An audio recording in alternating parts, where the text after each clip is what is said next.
سلام، مخلصیم. اگه یادتون باشه گفتیم علیگدا تو بحبوحه زهرخوران بیان همچین دست باچه و هول کرده اومد تو گود تا یه دهنه‌ای به دلواپسا بزنه و یه دستی به سر و ریش شیخ فری بکشه. نسبت به دولت کنونی هم نقد باید منصفانه، محترمانه، دلسوزانه باشد، به معنای مچگیری، به معنای اذیت کردن نباشه. حالا بریم ببینیم این نکنالای عظما تا کجا تو گوش نوچه‌هاش فرو رفت و دلواپسا تو این پیچ خطرناک نظام چقدر به حرف ولی امر طلس شکستشون گوش کردن. از دایناسور 600 ساله نظام یعنی جنتی لعنتی شروع میکنیم که تازه ادعای ساقدوشی علیگدا رو هم داره. ملاحظه کنید. من مسئولین اجرایی رو مقصر میدونم، اینجا اعلام میکنم که اینا مقصرن. دلیلش هم اینه که تو دستگاه خودشون میتونن حجاب رو رعایت کنن. کارهایی که اینا دارن میکنن، من یکی اینا رو میگن، انتصاب افرادی که در قائله 18 تیر 78 و فتنه سال 88 نقص مؤثر داشتن. این یک. تلاش برای بازگرداندن محکومین و افراد مؤثر فتنه 88 که توسط مراجع قانونی اخراج شده اند. چهارمی برکناری عناصر مؤمن در دانشگاه علی رغم فرمایش صریح ولی امر مسلمین، انتصاب افراد مسئله دار به جای اونها. اعتدال یعنی مقابله شدید با کفار. خیال میکنن اعتدال معنیش اینه که دیگه ما برخورد با دشمن و با عناصر شناخته شده دشمن نکنیم. آخه جری موشه، مگه تو رئیس شورای نگهبان علیگدا نیستی؟ مگه نگفت مچ نگیرید؟ مگه نگفت شیخ فری رو اذیت نکنید؟ وقتی تو حرفای ولی امر تو به دوغ هم نمیخری دیگه از شربت مداری چه انتظاری هست؟ متاسفانه در مقاطع مختلف کسانی بودند که فریب وعده های دشمن را خورده و بدون توجه به ظرفیت های داخلی راه برون رفت از مشکلات را در کنار گذاشتن آرمان ها و ارتباط با دشمن دانستند، راهی که قطعاً فرجامی جز پشیمانی ندارد. پس از نظر شربت مداری دولت مورد حمایت عظما مشتی فریب خوردن که دنبال گره زدن ریش عظما به پاپیون دشمنن. یادتون باشه که ولی فقیه گفته بود دلسوز دولت باشید و شیخ فری رو اذیت نکنید. حالا یه سری بزنیم به استبل وحوش یا همون مجلس آخوندی ببینیم اونجا چه خبره. برای رسیدن به قله‌های رهایی، عزت، حکمت و رشد و توسعه و مقابله با تحریم و تهدید توجه به نکات ذیل ضروری به نظر می‌رسد.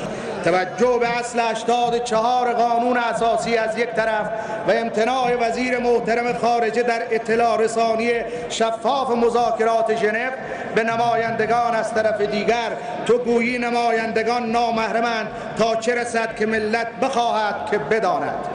به هر حال آقای وزیر و همه دست اندر کاران مذاکرات ژنو هوشیار و بیدار باشید که مبادا سهل انگاری و کوتاه آمدن‌های مصلحتی سیلی دشمن را به صورت مقاومت این ملت بنشاند.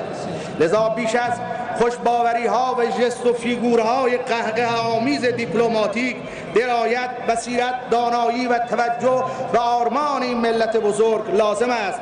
چون که شد دشمن ملایم، احتیاط از کف مده، مکرها در پرده باشد آب زیر کارا. عجب جماعت ولایت مداری. آقا اینا همونایی هن که سنگ بصیرت رو به سینه می زدن؟ آخه این چه ولی فقیه که حرفش 2 روز هم اعتبار نداره. میبینید زهر چه به روز علیگدا آورده، میاد آتیشو فوت کنه خاموش شه، بدتر گر میگیره. اینم از برق پاره باند مؤتلفه. البته معظم الله تأکید کردند که گروه مذاکره کننده ایران مورد تایید ایشان می باشد. اما واقعیت آن است که چه در این مذاکرات و چه در چالش‌ها و کشمکش‌های حساس سیاسی، متاسفانه سیاسیون، اصحاب رسانه و کسانی در کشور هستند که در جهت کند شدن یا توقف حرکت علمی کشور یا ضربه زدن به دیگر مصالح ملی با دشمن همراهی و همنوایی می کنند که برخی از آنان سرسپرده و مواجب بگیر دشمن می باشند و مأموریت دارند. برخی دیگر فریب خورده و ساده اندیشند. عده‌ای هم خود باختند. بابا تو که معظم الله رو له کردی که یه معظم الله میگی، بعد تیم مذاکره کننده و شیخ پری و بالا تا پایین کابینه‌شو میشوری میذاری کنار.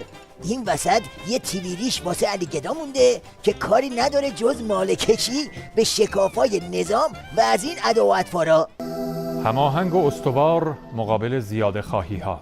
یک هفته از نشست وین 6 و مذاکرات هسته‌ای ایران و 5+1 می‌گذرد و مسئولان کشورمان با سیاستی متحد یک صدا را به گوش جهانیان می‌رسانند.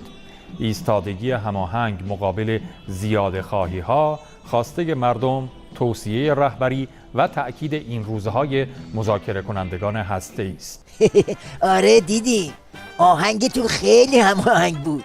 سمفونی ارعر از هر طرف این نظام لکنتی بلنده. این وسط از همه مسخره تر این یارو فندق بلا تکلیف نظام، یعنی ممجواد ظریفه که از تو وین حرف سیدعلی رو قاپید تا با اون خنده یخش یه حالی به دلواپسا بده. همونطور که مقام معظم رهبری هم با محبت و لطف همیشگیشون مطرح کردن، تیم مذاکره کننده با عنایت به حقوق مردم اجازه نخواهد داد که در مورد حقوق مردم ایران دستاندازی صورت بگیره. زکی، تو به این چاله‌ای که سیدعلی تا گردن رفته توش میگی دستانداز؟ آقا لب مطلب این که علی گدا اومد قضیه رو آروم کنه، اما وضعیت رو بدتر کرد. به قول شاعر از قضا سرکنگبین صفرا فزود، روغن بادام خشکی می نمود. سیدعلی با زهر جاری در رگش بد شکافی در نظام خود گشود. زد زیاد.